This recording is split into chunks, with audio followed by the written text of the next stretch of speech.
Hello everyone, आप सभी का आपके अपने चैनल सारस ट्यूटोरियल पे बहुत बहुत स्वागत है। आज मैं क्लास 10 के लिए आओ उद्यमी बने चैप्टर का क्वेश्चन नंबर 5 लेकर के आई हूँ।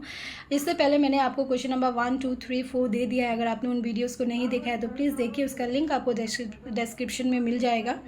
और साथ ही साथ प्लीज़ चैनल को सब्सक्राइब करते रहिए, सपोर्ट करते रहिए, ताकि जल्द से जल्द चैनल 10 के सब्सक्रिप्शन पूरा कर ले। ठीक है, क्योंकि चैनल ग्रो होगा तो आप लोगों का भी ग्रोथ होगा, साथ ही साथ ये चैनल आप लोगों के लिए ही है। ठीक है, तो चलिए देखते हैं सप्रसंग व्याख्या, जिसका पहला क्वेश्चन है उद्यमी व्यक्ति सिंह के समान होता है। ठीक है, आलस्य कापुरुष की निशानी है। ठीक है, उद्यमी व्यक्ति क्या होता है? सिंह के समान होता है और आलस्य कापुरुष की निशानी है।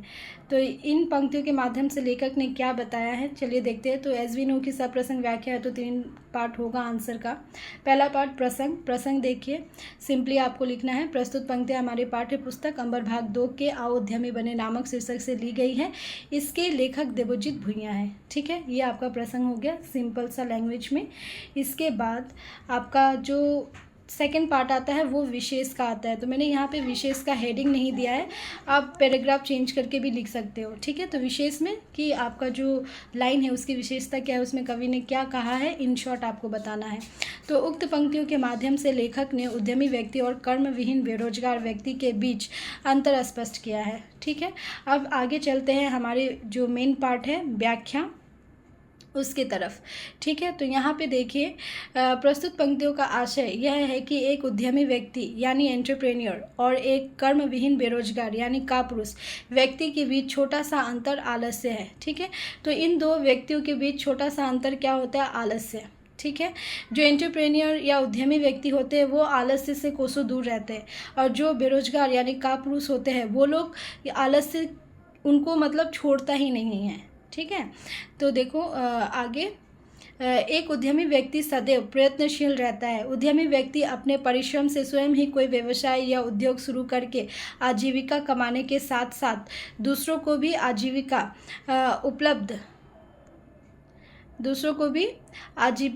उपलब्ध कराने में सक्षम होते हैं। जबकि एक कर्मविहीन बेरोजगार व्यक्ति, जिसको कापुरुष कहा गया है क्वेश्चन में, व्यक्ति कभी स्वयं किसी चीज़ के लिए प्रयास नहीं करते और आलस्य से घिरे रहते हैं। ऐसे व्यक्ति सदैव परिस्थिति को दोष देते हैं। इसीलिए लेखक ने उद्यमी व्यक्ति को सिंह के समान कहा है, जबकि आलस्य को कापुरुष की निशानी कहा है। ठीक है, अब चलिए बढ़ते हैं क्वेश्चन नंबर 2 की तरफ, जो कि है उद्यमी बनना जितना आसान है, कामयाब उद्यमी बनना उतना आसान नहीं है। ठीक है, तो इसका देख लेते हैं। प्रसंग तो आपको जैसे मैंने पहला क्वेश्चन में बोला था वैसा ही आपको प्रसंग इसमें भी देना है। प्रस्तुत पंक्तियां हमारी पाठ्य पुस्तक अंबर भाग 2 के आओ उद्यमी बने नामक शीर्षक से ली गई है। इसके लेखक देवोजीत भुइयां है। ठीक है, अब विशेषता बताते हैं। तो देखिए, विशेषता क्या होगी हमारी? उक्त पंक्तियों के माध्यम से लेखक ने एक कामयाब उद्यमी बनने के लिए आवश्यक गुणों पर प्रकाश डाला है। ठीक है, तो चलिए आगे बढ़ते हैं व्याख्या की तरफ, जो कि है यहाँ पे देखिए, प्रस्तुत पंक्तियों के माध्यम से लेखक ने एक सफल उद्यमी कैसे बन सकते हैं उसके ऊपर प्रकाश डाला है। लेखक कहते हैं कि एक उद्यमी बनना, ठीक है, एक एंटरप्रेन्योर बनना तो आसान है। ठीक है, तो आसान है क्योंकि इसके लिए किसी विश्वविद्यालय की बड़ी डिग्री की ज़रूरत नहीं पड़ती। ठीक है, जबकि एक सफल उद्यमी बनना आसान काम नहीं है। क्यों आसान नहीं है? क्योंकि एक सफल उद्यमी बनने के लिए धैर्य, एकाग्रता, नियम एवं समय की पाबंदी, आत्मविश्वास, कभी ना हार मानने वाली मनोवृत्ति आदि गुण की आवश्यकता होती है। ठीक है, ये गुण सभी के पास नहीं होते, इसीलिए सफल उद्यमी बनना आसान नहीं है। तो एक सफल उद्यमी बनने के लिए बेसिकली क्या गुण चाहिए? हमें धैर्य चाहिए, एकाग्रता चाहिए, नियम एवं समय की पाबंदी, मतलब नियम और समय पे आप चीज़ें करो, फिर आत्मविश्वास हो आपके अंदर और कभी ना हार मानने वाली मनोवृत्ति हो। अगर ये सारे क्वालिटी आपके अंदर है तो आप एक सफल उद्यमी बन सकते हो, जो कि क्वालिटी सब में नहीं होती है, इसीलिए सब एक सफल उद्यमी नहीं बन पाते। उद्यमी तो सब बन पाते हैं, बट सफल और असफल का अंतर हो जाता है। ठीक है, अब क्वेश्चन नंबर 3 में जाते हैं, जो कि है क्वेश्चन नंबर 3 देखिए, विद्यार्थीगण अपने को मानसिक रूप से तैयार करके इस स्थिति के लिए प्रस्तुत होंगे तो वह खुद के लिए और साथ ही समाज के लिए भी मंगलकारी होगा। ठीक है, तो इसका देख लेते हैं अब आंसर हम लोग। यहाँ पे देखिए, ये मैंने प्रसंग हेडिंग नहीं लिखा है, आप लोग प्लीज़ यहाँ पे प्रसंग डाल दीजिएगा, प्रसंग, ठीक है, डैश फिर लिखिएगा। ठीक है, तो प्रसंग में देखिए, प्रस्तुत पंक्तियाँ हमारी पाठ्य पुस्तक अंबर भाग 2 के अयोध्या में बने नामक शीर्षक से ली गई है। इसके लेखक देवजीत भैया। प्रसंग में आपको याद करने की कोई ज़रूरत नहीं होती, जो आप पहला लिखते हो वही दूसरा भी लिख दो, सेम चैप्टर का।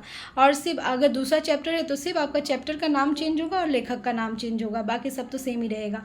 ठीक है, बट विशेष जो होता है वो हर क्वेश्चन के लिए अलग अलग होता है।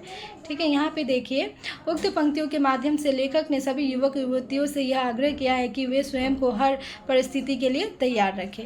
ठीक है, यहाँ पे देखिए क्वेश्चन, इसका आंसर, प्रस्तुत पंक्तियों के माध्यम से लेखक ने युवक युवतियों को विद्यार्थी काल से ही सिर्फ नौकरी हेतु अध्ययन के बदले समानांतर रूप से उद्यमी बनने के लिए भी अपने को मानसिक रूप से तैयार करने को कहा है। ठीक है, तैयार करने को कहा है, क्योंकि बढ़ती आबादी के स्थिति में यह संभव नहीं है कि सभी युवक युवतियों को सरकारी या गैर सरकारी नौकरी मिल सके। ठीक है, सही बात है, जैसे जैसे पॉपुलेशन बढ़ रहा है उसके हिसाब से तो किसी को प्राइवेट या गवर्नमेंट जॉब मिले ऐसा तो आशा ही बहुत कम है आज के डेट में। ठीक है, अतः उन्हें उद्यमी बनने